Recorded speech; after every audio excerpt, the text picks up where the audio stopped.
കേരളം ഭരിക്കുന്നത് ഇന്ത്യ മുന്നണിയിലെ ഒരു കക്ഷിയാണ് എന്ന് പറയാവുന്ന ഒരു കക്ഷിയല്ല, 2-3 കക്ഷികളുണ്ട്. RJD ഉണ്ട്, CPI ഉണ്ട്, CPM ഉണ്ട്. ഇവരൊക്കെ ഇന്ത്യ മുന്നണിയിലെ കക്ഷികളാണ്. പക്ഷേ ഇന്ത്യ മുന്നണി പരാജയപ്പെട്ടാൽ ഏറ്റവും സന്തോഷിക്കുന്നത് കേരളത്തിലെ CPM ആണ്, BJP-കാരല്ല. ഇപ്പൊ ബീഹാർ തെരഞ്ഞെടുപ്പിന്റെ പരാജയത്തിൽ ഏറ്റവും സന്തോഷിച്ചത് CPM ആണ്.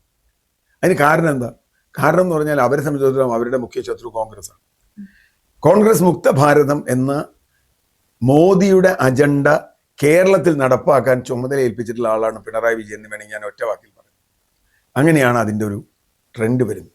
ഇപ്പോൾ വെള്ളാപ്പള്ളി നടേശനെ പോലെ ഒരാൾ കൂടെ ഇരുത്തി പോകുന്നു, കടുത്ത ഇസ്ലാമോഫോബിയ പ്രചരിപ്പിക്കുന്ന മലപ്പുറത്തിനെതിരെ അദ്ദേഹം മുഖ്യമന്ത്രിയുടെ വലതുഭാഗത്ത് ഇരിക്കുക ഔദ്യോഗിക വാഹനത്തിൽ എന്ന് പറഞ്ഞാൽ അതിനർത്ഥം അത് കൊടുക്കുന്ന ഒരു സന്ദേശമുണ്ട്. അയ്യപ്പ സംഘം അടക്കമുള്ള വിഷയങ്ങളിൽ കൊടുത്തൊരു സന്ദേശമുണ്ട്. ആ സന്ദേശം വളരെ വളരെ വളരെ ലളിതമാണ്.